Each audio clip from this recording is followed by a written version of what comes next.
Nossa, a hora que apareceu lá no finalzinho, continua. Eu pensei, não acredito que vocês fizeram isso com a gente. E nessa semana chegou na HBO o 7º episódio da segunda temporada de Euphoria. E num clima mesclando tensão com humor, vamos nos aproximando do grande final. Então fica comigo nesse vídeo para falarmos de tudo o que rolou. Simbora! Fala pessoal, como vocês estão? Eu sou o Júnior Cravador, esse é o meu canal onde vamos falar de séries, filmes e livros. Se é novo por aqui, aproveita e já se inscreve e ativa o sininho para não perder nenhuma notificação dos conteúdos que saírem daqui pra frente. E se gostar do vídeo, já deixa aquele like, compartilha com os amigos que também gostam de Euphoria. Aqui no canal tem muito conteúdo, inclusive vou deixar aqui na descrição a playlist de Euphoria e também conteúdos de séries adolescentes e de drama. Confere aí. E claro, aquele aviso habitual, o vídeo vai conter spoilers, então se você ainda não viu esse último episódio, siga por conta e risco. Certo? Bom, pessoal, começo dizendo que finalmente Alexi teve seu momento. E esse 7º episódio veio para mostrar do que se trata a peça criada por ela, a qual já vínhamos especulando há alguns episódios atrás, mas também foi um episódio para trazer essa personagem no maior foco. Eu até comentei anteriormente que eu gostava da Alexi, mas acreditava que essa personagem merecia maior papel, e nessa temporada estamos vendo um maior desenvolvimento da sua personagem, e o legal que foi um episódio com um clima bem humorado, misturado com muita tensão, tanto com relação a alguns temas envolvendo alguns personagens da peça, mas que trata da galera real que a gente acompanha na série, debatendo mais sobre seus dramas pessoais, mas também aquela tensão com relação ao Fez. O interessante é que a peça tratava da vida da Alex e também das garotas, suas amigas ali do grupinho, e podemos conferir aqui a percepção da Alex com relação a alguns eventos, como por exemplo a questão do pai viciado, sendo que esse tema já tinha sido apresentado antes do ponto de vista da Cassie, e vimos que a Alex percebia o risco do comportamento dele, principalmente anotava naquela cena lá do carro com o sorvete. Então em si o episódio trata muito sobre mundos particulares, enxergar-se como principal, mesmo que você seja figurante nas histórias dos outros. Todo mundo se vê como destaque em seu enredo. Vemos tudo ao nosso redor com uma percepção que vai de acordo com o que nos atinge. Sempre será, querendo ou não, sobre nós, porque só conhecemos inteiramente os nossos sentimentos. E vimos Alex comentar essa relação da Rue com as drogas, e ela traz essa observação de que para ela tem um efeito oposto, a faz ter pensamentos ruins, e foi da hora ver esse contraponto, uma percepção diferente do que vem sendo apresentado. Também a fala da confiança imensa da Mad, e como ela inicialmente ficava meio assim,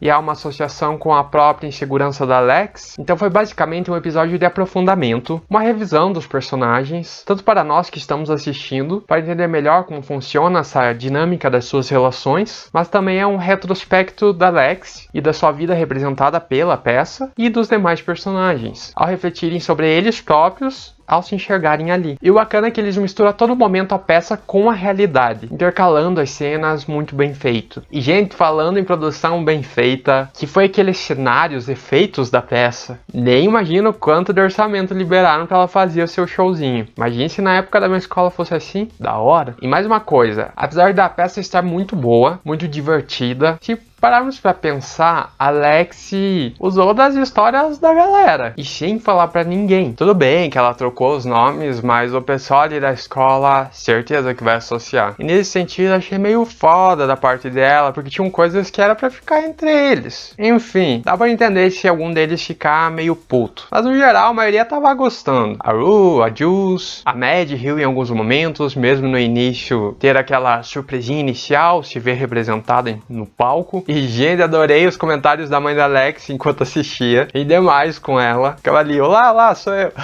Também o lado carrasquinha da Alex com o pessoal que estava trabalhando na peça. E com o Ethan. Nossa, como eu disse aqui no canal antes, eles podiam explorar mais o Ethan. A performance dele com os caras no palco, aquela hora foi demais. Se entregaram ali. Mas claro que teve gente que se incomodou. E já aproveito aí pra gente entrar nos comentários sobre o Nate, o qual foi atingido pela questão levantada em cena e descontou tudo na Cassie quando ela tentou ir atrás dele. O que soou bem desnecessário, mas nada diferente do que a gente já espera do Nate. E ele é um personagem que tem muitas questões internalizadas, mas tem muitos sentimentos que ele próprio ainda não parece compreender, como a Jules nisso tudo, que volta e meia aparece nessas cenas mais interpretativas, apresentando pensamentos, desejos, sonhos. E aqui conferimos ele vendo a Maddie, depois se transformou na Cassie e por fim na Jules. E aí vem aquela cena dele na cama, no lugar da Jules com seu pai. E é notável que ele tem um complexo com o Cal. É uma relação que não entendemos muito bem, todo esse ódio. E apesar de uma galera tá comentando que essa cena pode vir a indicar um possível abuso sofrido pelo Nate talvez na infância, não sei, não acredito que seja exatamente isso. Talvez seja mais relacionado à questão do Nate e a sua sexualidade, a aceitação, porque volta e meia eles trazem esse assunto do Cal sair com crianças. O Nate já falou isso e não é exatamente assim. Se repararmos bem, lá na primeira temporada, quando ele saiu com a Jules, ele estava se envolvendo com ela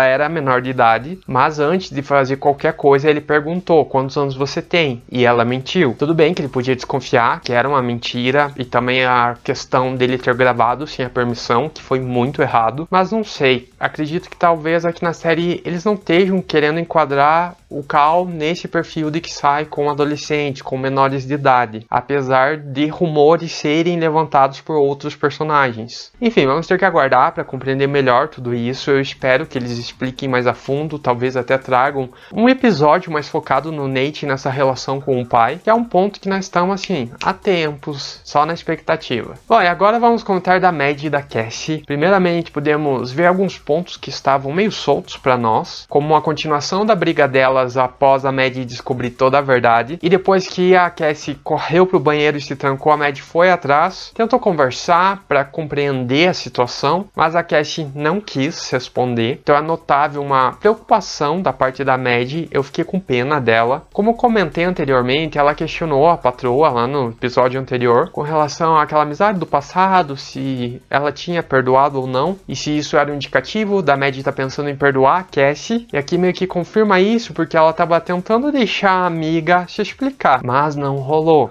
O que faz a gente ter um rançozinho da Cassie. E mais um ponto sobre a Maddie é que deram a entender que ela está deixando o emprego e logo vai sair da cidade, não sabemos quando. E ela ganhou aquele vestido com um presente de despedida da patroa, o qual já admirava, e foi bem legal. Eu gostei dessa relação apresentada aqui nessa segunda temporada. E também o pessoal tem comentado muito sobre não fazer muito sentido a Maddie ter um emprego nessa segunda temporada, pelo que foi apresentado lá na primeira, naquele seu episódio de destaque. E na narração da Rue dava a entender que ela não tinha vocação pra trabalhar. Mas assim, passou um tempinho, apesar deles não explicarem muito bem, e algum motivo pode ter levado a Maddie a procurar um emprego. Mas aí entra a relação dela com o Pia lá, o que dá a entender que ela já trabalha há algum tempinho na casa. Mas ainda assim, dá pra gente considerar que ela já trabalhava, mas não que ela curta assim ter esse emprego. Tem um lado bom, mas se ela não precisa trabalhar, se ela puder optar por isso, claro que ela vai escolher. Quem que a julga?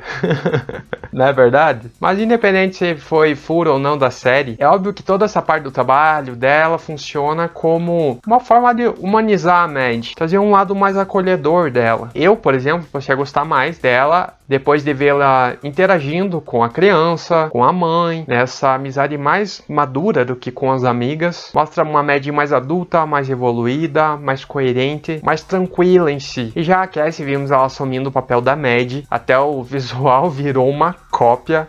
E tudo por influência do Nate. E além disso é mostrada a submissão total da personagem. Ela deu o controle pro Nate. E o engraçado é que, se pararmos pra pensar, submissão é um tema que ronda esse episódio e a série. Seja a submissão nas relações, ou nos vícios, nas drogas, por exemplo. E a Cassie, no fundo, sabe que tá fazendo a coisa errada, mas prefere não encarar certos pontos e manter a aparência de que tá tudo bem, por acreditar na falsa promessa de que encontrou alguém que retribui o seu afeto. E a gente viu isso lá, ela saindo da peça, naquele momento que falava da Maddie, depois ela sorrindo no espelho. Bom, e mais dois pontos que eu gostaria de comentar é sobre o diálogo da Rue com a mãe. Foi uma conversa bem franca, mas muito pesada, quando ela fala que se for pra escolher entre entre as filhas, se for necessário ela vai salvar a Dia. E a Rue diz que acha justo, mas é difícil para alguém que está na posição dela, que se encontra num momento tão instável, ouvir isso. Tenso. Mas dá para compreender todo esse drama dessa mãe também. E quando ela joga na cara da Rue, dela não saber que a Dia não tá tão bem assim, mostra novamente o que eu comentei lá no início do vídeo, sobre cada um ter o seu mundinho. Viver naquilo e nem sempre prestar atenção no que está ao redor. Sempre mantemos o olhar fixo em nós. Os nossos problemas são os mais importantes, os nossos problemas são os mais urgentes. E o segundo ponto é com relação ao Fez. Eu tava bem apreensivo assistindo ao episódio e muito se deve as cenas que ele aparecia com o pessoal ali da casa. O que deu pra entender, elas estavam acontecendo antes da peça da Lex, e parece que algo muito ruim vai vir a acontecer e por isso ele não pôde estar presente, o que justifica a cadeira vazia. E eu tô torcendo pra que seja uma trollagem da série, fazer todo esse suspense e no fim das contas não acontecer nada com o Fez. Porque eu gosto muito do personagem dele, e eles ainda não desenvolveram completamente essa relação com a Lex. A qual tá muito legal, eles merecem mais tempo juntos. Só que é aquilo, desde o início a gente tem aquela sensação de que algo ruim vai vir a acontecer com o Fez. Sei lá então. E ele fica puto quando aparece que ele continua. Aguenta coração até domingo. Mas assim, fazendo algumas previsões do que esperar aí pro episódio 8, pra fecharmos essa temporada, deu pra perceber que o irmão do Fesco percebeu a movimentação na casa, e ele sempre aparece para salvar o dia, digamos assim. E a outra lá que tá morando com eles também pareceu desconfortável com a situação. Acredito que ela vai ajudar eles, como eu já disse aqui antes, pela amizade dos dias que ela passou ali, criou um companheirismo. E não quero que o Fez morra, mas também não descarto a possibilidade. Talvez esse seja o evento final, porque se tratando de Euphoria, provavelmente vai ter algo bem pesado. Outro ponto é sobre a Cassie da barraco ali na peça. Ela vai descontar na Alex o que aconteceu ali com o Nate. E também a gente fica se perguntando, será que a Alex vai cortar da peça a parte do aborto ou não? E ainda temos o lance da mala da Rue, que tem que ser resolvido. Como que ela vai pagar por isso? Não acho que vai ficar à toa. Então temos pontos importantes para esse final. Gente, agora é esperar domingo pra gente conferir. Bom, pessoal, gostei bastante desse episódio. Ele entrete com esse clima, ora tenso, ora bem descontraído, horas uma peça de teatro, horas realidade. Ele tem um formato diferente. Na verdade, a gente vem percebendo que eles estão nessa temporada testando bastante formatos de episódios, o que eu particularmente acho muito legal. Eu gosto. Mas e vocês, o que acharam desse episódio 7? Gostaram ou não? Esperavam mais? O que estão aguardando pro episódio 8, o final da temporada?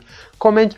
E se gostaram do vídeo, deixa aquele like, compartilha com os amigos. Isso ajuda muito aqui no canal, ajuda eu a entender que vocês gostam desse tipo de conteúdo e eu sempre posso trazer mais. Se não são inscritos aqui, se inscrevam para não perderem nada. Estou lançando vídeos semanais de Euphoria, então fiquem ligados. E eu vou ficando nessa, um grande abraço, se cuidem, até a próxima e tchau!